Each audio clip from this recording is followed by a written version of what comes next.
Et salut les matelots, bienvenue sur la chaîne du Captain Cook. Aujourd'hui, petite vidéo test d'une Clio break, donc avec le moteur, le 1000, 5 vitesses.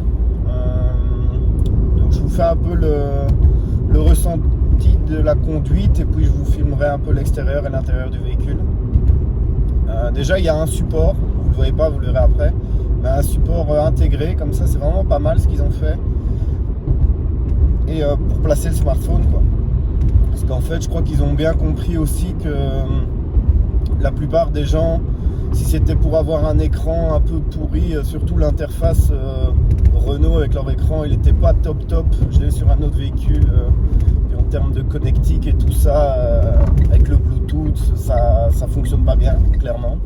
Donc ils se sont dit, je pense, on va mettre un support smartphone et ça fera le boulot. Parce que la plupart des gens, c'est ce qu'ils font. J'en ai déjà vu même dans certaines locations où il y a l'écran, mais ils mettent quand même leur téléphone, ils préfèrent. Après, le Waze ou Google Maps, c'est paramétré en français dans les notifications, son, pas son, limitateur de vitesse. Enfin voilà, ils ont un truc personnalisé directement. Ils préfèrent faire ça. Donc très bon point d'avoir mis ça. Et pareil, quand je fais le tour un peu des concessionnaires, ils veulent tous oui mais prenez le pack multimédia patati, mais en fait ils les vendent pas et ça intéresse pas les gens. Donc je crois qu'il n'y a pas de demi-mesure, c'est où tu prends le truc vraiment tout bien style Tesla. Je sais pas si dans d'autres marques ouais, chez Mercedes aussi, ils ont leur double écran là qui a l'air bien intégré. Bon, c'est pas la même gamme de prix évidemment, mais je crois que c'est ou ça, c'est vraiment un truc beau et fonctionnel, ou bien tu mets un support GSM pour tous les entrées de gamme et même les moyens de gamme, et les gens sont très contents comme ça. Donc voilà pour ce point-là. Après, je vais parler maintenant du véhicule. Donc je viens en référence d'une série 3, d'une BM série 3, une 318D. Donc voilà, clairement c'est pas la même chose, mais je suis passé sur une motorisation essence ici, mais au final je m'y fais quand même assez bien. Je m'attendais à pire en fait, mais je suis quand même assez satisfait du moteur et du comportement de cette Clio. Bon, à la relance et tout, c'est pas ça, on n'a pas le punch de la BM, mais voilà. Après, je crois qu'il y a aussi une tendance avec les flashs un peu partout. Au final, je me dis, si tu as une voiture qui pousse un peu plus fort, tu vas être tenté, tu vas le faire, et tu vas avoir plus d'amende. Donc, avoir des petits moteurs, c'est pas plus mal, sincèrement. Et puis, on s'habitue à tout, hein, comme dit le dicton. Donc voilà, je vais un peu accélérer ici, un peu ce que ça donne. Je suis à fond, on donne tout ce qu'elle a. Moi franchement, ça gueule pas trop encore. Voilà, je suis assez satisfait du moteur. On verra, là elle a un peu moins de 30 000. On verra l'évolution dans le temps. La direction est bien, le volant toujours avec ce RO, je sais pas c'est quoi. Régulateur de vitesse. Les sièges noirs, ça fait le boulot.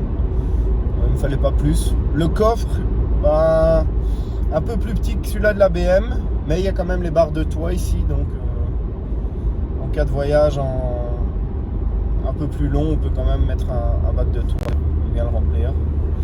Il y a de la place à l'arrière, Isofix, très content.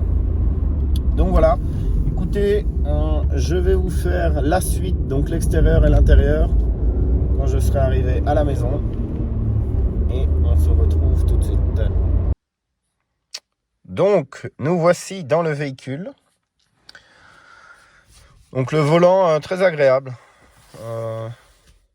Il n'est pas super beau, mais il est agréable. Donc ici, il y a le régulateur de vitesse, plus, moins. Ces deux boutons, je ne sais pas à quoi ça sert. Et ça pour décrocher. Les cadrans, ils sont sympas. Bien. Et alors ça, oui, c'est ce que je vous disais. C'est comme ça dedans. Bon, après, évidemment, pour accéder aux fonctions, aux boutons, c'est pas bien pensé. Ça, c'est vrai. Parce qu'ils sont derrière, donc il faut aller comme ça. Ils auraient dû le mettre, en fait, ça, soit là un peu plus haut ou un peu plus bas. Et donc, voilà. Ça, c'est l'intérieur. Oui, les places arrière. Les sièges. Et ici, on a le bouton pour activer le limitateur de vitesse et le régulateur. Point négatif, cette carte qui est absolument immonde. Je ne sais pas ce qui leur est passé par l'esprit. Ils ont arrêté d'ailleurs. Ils se sont rendus compte. Mais bon, voilà. Ici, on a le bouton pour la circulation de l'air intérieur, la clim. Très très fonctionnel. Je vous montre l'extérieur et on en aura fini.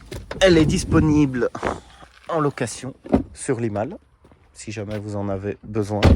Il ira peut-être sur Bruxelles après. Mais la voici. Les barres de toit. Et alors je vous montre la taille du coffre.